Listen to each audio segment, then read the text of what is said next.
Hello everyone, I am Enderman Slayer 1991 and I will be reviewing Rust. Now I understand that this game is an alpha at this time, but I want to put my opinions out there for people who may just be hearing about the game. At the end of it, I hope you guys find this video informative.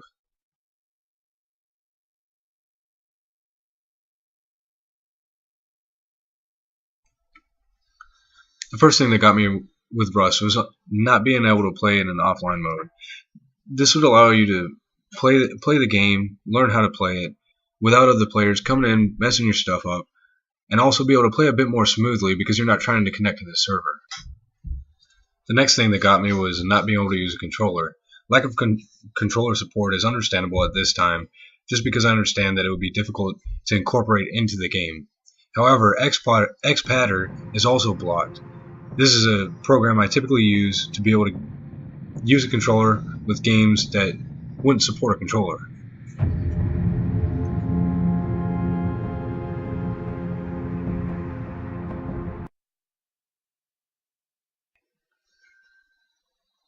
The next thing in Rust that becomes immediately apparent is the awkward loading that happens when you're trying to log into the game. Current loading makes sense. It's trying to connect to a server, trying to reach across and send packets back and forth, whatever. A bunch of information, trying to go over the network. But the thing that quite gets me is the kind of sort of double loading that happens when you first initially start up the game, and sometimes even after you respawn, after dying, trying to respawn. Once you get through all of the loading sequences and such like that, you then read that you have died. Meanwhile, you haven't even started to play the game yet. Then you had to go through the loading sequences again, so that way you could respawn and begin to play the game. The next thing that you will notice is if you get into a hairy situation, some hits will connect that obviously shouldn't. This is due to information being sent online and reducing performance. I would actually find the game a bit more enjoyable if it had that offline mode, so that way you can, like I mentioned before, learn how to play the video game and not have other people messing your stuff up, and have a strong connection to the game itself. Now, the first thing that attracted me to this game was the similarities in Minecraft. I mean, you see me hitting a tree over here with a rock, trying to collect wood. This rock here, I'm gonna take a whack at it, and it doesn't give me stones. I think it should, because it's only just trying to get stones. But this is a correct rock, which is where you would get stones and some metal ore and stuff like that. Now, the similarities in Minecraft, I mean, you're running around trying to collect resources, improve your tools, and stuff like that. And trying to build buildings, and you have that creative aspect to it. And I really like that type of thing. Another thing that I like about this game is exploration.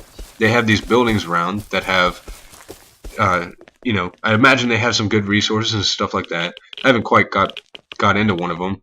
It would also provide a room for them to make a good backstory to it, explaining why these buildings are irradiated, who built them, and stuff like that. I've seen somewhere that you can use, you can get irradiation suits, and I imagine if you got one of those, you'd be able to get in there and get those resources. Also, maybe even build your own base inside of it, and have a integral self-defense system that nobody can mess with you in there. Another thing is I found one of these radio towers or satellite towers, and unfortunately, it didn't have any resources on it, but hey, you know what? You could probably build a base around it, use it as a sniper tower or something like that. A good landmark, definitely, so that way, if you're working with a lot of people, you have a coordination, and everyone who sees this radio tower says, hey, that's our base right there. And it would be pretty, I imagine it's pretty easy to find, even if you built a base around it. Now, when I initially saw this thing, I half expected to get something from it, smash up the side, get some electronics from it, maybe even a lock, scrap metal, anything, you know what I mean? Maybe even find a barrel up here, and you can smash those up. I've been finding those around. You can smash them up, get some things from them, maybe some food or something like that. In this video here, I actually, when I smashed it up, I came across I think a tuna can or something to that effect. Don't know what you would use that for. Another thing is that you'll find around are airdrops. Airdrops happen. You kind of see them floating in the sky as they're coming down. And it's a bit of a run. You could definitely get some good exercise trying to get one of these airdrops. And once I got up to it, I found a lot of good things in him. I found a AK-47. I found some rounds for it. I found a face mask, boots, and I think I found that lock in there, and just some really pretty useful stuff in there, which is pretty good. So if you can get a hold of one of those, it's definitely the way to go. Unfortunately, though, there were no pants. It would have been nice if there were some pants. Could have saved me some time and crafting. Now, in here, I'm showing you guys how you build stuff. Essentially, you get that building plan, which is that blue square. Once you use it, it shows up as whatever you choose. It starts off with the foundation. It shows a little white shape that tells you how what it's going to look like. And to actually choose the different shapes and different stuff, you hold right click and it brings up this wheel, and you go around and then you click whichever item you're trying to build. So this is the foundation. Once you have it selected where you want to lay it out at, you just left click, and then that's it. Now you have a foundation. You can add more stuff to it, whatever have you. They like to snap together on their own. This wooden hammer, this is how you repair stuff, increase the health. I just like to do it. Builds up the health in the as you're building your stuff and whatnot. Here, like I said, right click, mouse around to what you're looking for. In this case, it's foundation steps. You left click that, bam. Next one, doorway panel. And they have a lot of different things to do in here. One thing I would have liked to see when you build that doorway frame, window frame, that it would actually come with a door in it. I mean, you're building a doorway frame, and you kind of expect to get a door out of that deal, Another thing is when you're building walls, they kind of have a shape to the shape for like an outside shape and an inside shape. So you either have to stand on the correct side of it, or you had to flip it around with the menu on the wood hammer, which is the same. You're selecting that. You're right clicking, selecting rotate and such like that. Here you see me building a ceiling. You build a ceiling with actually a floor. It's little annoying. I hadn't really found if there's even a way that you can build like that triangle rooftop for your expected shape for a house. And so at this point, you see I have completed the house. It was dark when I finished it, so I'll have to show you guys what it looks like on the inside with a torch. The next thing I'll do is I'll throw down a campfire. As with any survival oriented video game, you have to have a campfire so that way you can cook your food and stuff like that, so you don't starve to death and whatnot. And also, if you're in a colder environment, I want to say you can freeze to death. Let's get that fire ignited real quick, and show what the lighting looks like with just the fire. Now, when it comes to lighting, for some reason there is one direction that is brighter than the others, but we'll get past that. Now, the next thing I want to show you guys is upgrading your house from a wood to a stone wall. You just use the wood hammer, right click, select stone wall, and you're on your way to building a stone wall. You can finish it up faster by repairing it with that hammer. And this is the final product. So looks pretty nice. You can even upgrade the door to a metal door. Throwing the lock on, pretty simple. Select the lock, pointing at the door, left click, and once that gets done, you can set a code for it, which is pretty cool. And conveniently enough, they didn't make you put in the code every time you want to go into your own house when you know the code. So we'll set the code to 0311, and that'll be the code. And then now that I have it, obviously I know the code because I said it. Just open the door. Anybody else who comes up to this door that doesn't know the code, they're gonna have to input the code, or they won't be able to get inside. So also, as you can see, I made a little addition in the corner for some storage crates, so that way I don't have to carry everything. And let's throw down that bed that I got. So I got some cloth and was able to make that sleeping bag. Now the sleeping bag, essentially, once you lay it down, that's your respawn point. Once you die, you come back to this location, and you'll see how that works in later on in the video. Now, the next thing that can get quite irritating at times is hunting. There's no real tracking. You're not looking at that lower level on a bush and seeing, hey, rabbit was eating this, or bear claw marks, or wolf marks, or anything like that. And I imagine, it would be pretty intensive to throw those things in there. But, this game has a lot of room for potential, and you never know. Maybe they'll put it in at a later time. Now, with hunting, you kind of just end up running around looking for something, hoping to hear something, and hoping it's not a bear. And I tend to the first thing I always run into is a bear, and with a wooden spear, you're not killing it, especially not by yourself. But you have animals out there. You have chickens. You have chickens, wolves, pigs, deer, and, as I mentioned before, bear. But unfortunately, without those tracking methods, or without that higher population of animals, it can be a bit disappointing when you go on your hunt and you don't find anything.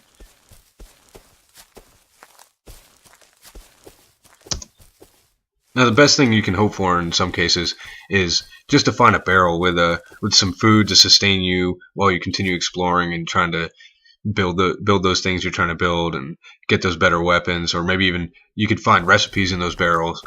A lot of times that's your best bet when you go out on these hunting expeditions or exploration expeditions, if you want to call them that. I could let you watch through these videos to see how disappointing it could actually be, but I won't put you guys through that pain. At this point, we'll just push forward. I understand you guys know what it's like, and could understand how frustrating it would be to come home and not have anything in hand that was worthwhile for the trip going out. Maybe you learned something about the area. As I mentioned before, every time I start exploring and trying to go hunting, I usually run into a bear. So I figured you guys would get a kick out of watching my bear video. Now, I'm currently crouched, trying to hide, not get detected by, specifically bears or boar that I'm trying to hunt, or animals I'm trying to hunt, trying to get a bit closer to them. And at this point, I'm starting to think, hey, this is probably a bear. Looking around, trying to figure out the area, see what's going to happen, and I'll let it run through from here.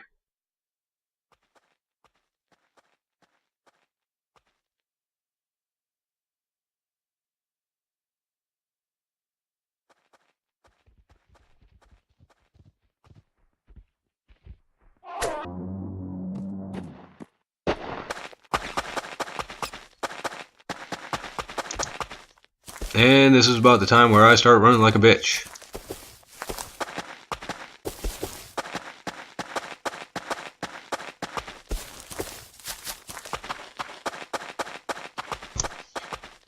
At this point, I'm just thinking, don't look back.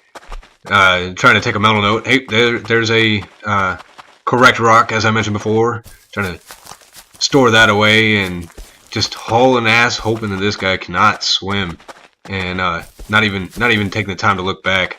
And there's a barrel. I could probably collect that on the way, but no, I'm just gonna ignore it. Just keep on running, trying to head for the water, and still hoping he's not swimming. At this point, I'm thinking I'm probably gonna look back, and fortunately enough, he didn't chase me all the way over here. At this point, I actually was on another hunt, and I heard a chicken, so I started recording, and at some point, you guys will hear the actual chicken I'm talking about, and we'll actually go for it. That's one of those little subtle cues that I was looking for whenever I go hunting, either, something running around, which is actually pretty hard to discern because, I mean, playing a video game, you don't know the timing of your steps, and kind of stopping to make sure that, there's not somebody else around you. Now, one thing I got a little bit of a kick out of was once I harvest this thing, it actually came up with wolf meat, and it's the same way with a bear, and pretty sure it's the same way with a boar as well. But I mean, you could get cloth from it and such like that. And this thing gave me one bone. Now I'm going to show you guys the cooking process. Essentially, you just take the food, put it in the inventory by doing that right click and selecting open fire, and then you ignite it, and then you gotta wait for a few minutes for it to actually get done. Now, once it gets done, it's relatively obvious that, I mean, the color changes. It says it's cooked. You could eat raw food, but it's highly unrecommended. And but hey, that's it's cooked at that point. And then the next thing is obviously putting it out so your resources don't die on you. Now the next thing is, you remember that AK-47 I got from that drop? Well, we're gonna go hunt some real animals instead of just chickens. Now obviously the best way to do that would be with a hatchet, not like we have a knife. I'm not sure if you could actually harvest with a knife or not, but more playing in the game, I'll probably learn that, or could just Google it. Now, one thing with the hunting is shooting is a bit difficult because, like I said, referencing what I mentioned before, you're not really connected to a solid stable connection like you would have if you were in offline mode. So trying to move, and your spacing is off and your timing is off because you're not getting that direct input to the information. Now at this point, I noticed a pig. I wasn't going to waste my rounds on him because playing this game before, I remember I could pretty easily run these guys down, and they're not too hard to chase at that time. But I think they came out with a patch that made him run a bit faster because this guy is hauling ass. He's gone. I mean, just trying to catch up to him, can't even do it. And there he goes, right past the bear from earlier. And remembering that bear from earlier, I'm bust out that AK-47 because he made me run away like a little bitch. So we'll put him down, get some good loot from him, and after harvesting him, I'm gonna have to get back to the house pretty quick because it tends to spoil, and I think it happens a bit faster than it would realistically. I don't think meat would really spoil that fast, but we'll just run as fast as we can so that we don't err on the side of caution. And classic little Thanksgiving cooking accident. I'm not paying attention at this point while I'm trying to make my pants, and my health's going down. So not too big of a deal. I was right next to my bed. Respawn. Got most of my stuff back. Or actually all of my stuff back. I just didn't get the pants. They didn't finish. But we'll just have to continue pantsless for a little bit and try to save that cloth for something a little bit more productive. Now, one thing I got a little bit of a kick out of was the fact that you can harvest yourself, and you'll see that in a moment. But the next thing I'm going to go into is the inventory. It's kind of laggy. You have that. You could click halfway through it, halfway through a stack of things, and pick up half, which is kind of cool. But I really want to pick up all of it. Most of the time, I want to pick up all of it. So trying to get that top percent is a bit difficult. And we'll check the food at this point, and obviously it's burnt. That's you can't have Thanksgiving accidents without burnt food. And now we're harvesting ourselves. You actually get food like that. You get human flesh from that, and bones and such like that type of stuff. And moving on to the last and final thing that got me was the getting back to the world you started in. Now, I thought of this before I exited the game. I went and looked it up. People say go to your history, whatever have you, and I just couldn't find this map. I couldn't find a way to tell myself this is the map I was on before, and there's nothing really, specific to get back to the recently played. And it's kind of a bummer when you get to that point. Overall, though, at this point, I really have to say, I think Rust has a lot of potential. We just need to see some more updates with it, some more stuff like that. I actually enjoy playing the game. I think it can be worthwhile at times. Other times it can be a waste of time. But for the most part, I think it's I think it's a good game. It's got room for potential. Um, I just hope, as I mentioned before, I hope to see that offline mode and then some controller support. Um, Maybe some better grouping tools, a PvP, a non-PvP area, do some PvE. So when you start out the game, you can learn how to do this, that, the other thing. Um, Tracking, tracking of animals. That would also be nice. Obviously considering, as I mentioned before, it would be a bit difficult. But hey, you never know. And lastly, I would also like to see some ways for you to easily get back to the maps that you played on before. Now, I hope you guys enjoyed the video, or at least found it informative. I am Enderman Slayer 1991, signing off.